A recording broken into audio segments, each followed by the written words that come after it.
Hello everyone, welcome to my new blog. তো দেখো আমি আরেকটা নতুন ব্লগ নিয়ে চলে এসেছি।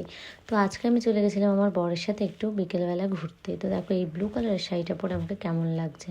তো আমার মুখের যে অবস্থা, এতে তো কেউ তাকাবে না, তো চলে একটু লিপস্টিক পরে নিই। একটু সাজুগুজু করতে কার না ভালো লাগে, আমারও ভালো লাগে, কিন্তু একটু বেশি কিছু মাখলেই আমার মুখে র্যাশ বেরিয়ে যায়, এই জন্য আমি মাখি না। তো দেখো আমি কত সুন্দর সেজে নিলাম, আবার একটু সিঁদুর পরে নিলাম, চুলটা ঠিক করে বাঁধার পরে আমি পুরোপুরি রেডি হয়ে গেছি। তো দেখো আমাকে কেমন লাগছে, পুরো লুকটা হলো এই। তো ফাইনালি আমি এইভাবে যাচ্ছি দেখো।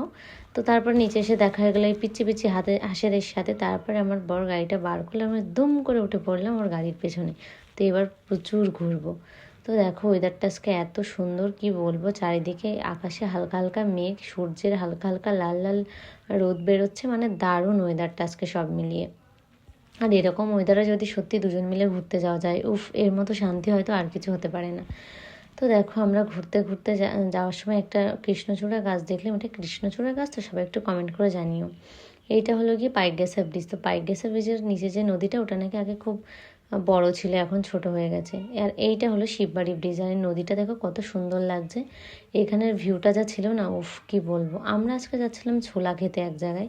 তো এখানে দেখো পুরো ভাটার ইটগুলো সব নষ্ট হয়ে গেছে, কত মানুষের পরিশ্রম জলে গেল তার কোনো ঠিক নেই। তারপরে চলে এসেছিলাম আমরা এই ছোলা মাখার দোকানে। এটা নাকি খুব ভালো বানায় এই দাদাটা, এই জন্যে। তো দেখো আমরা কিনে নিলাম প্যাক করে, কারণ ওর একটা বন্ধুর সাথেও একটু দেখা করতে যাবে, তো সেই কারণে। তো দেখো নদীর ধার দিয়ে কত সুন্দর ম্যানগ্রোভ গাছ হয়েছে।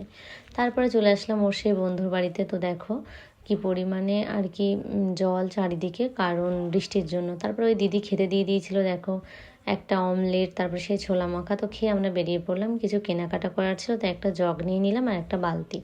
তো আফসোসের কথা কি জানো, জগটা না ফাটা বেরিয়েছে বাড়িতে এসে। তারপরে আমরা বাড়ির দিকে রওনা হলাম। তো দেখো অন্ধকার হয়ে গেছে পুরো, প্রায় 8:30 বাজে। এই ব্লগে সবাইকে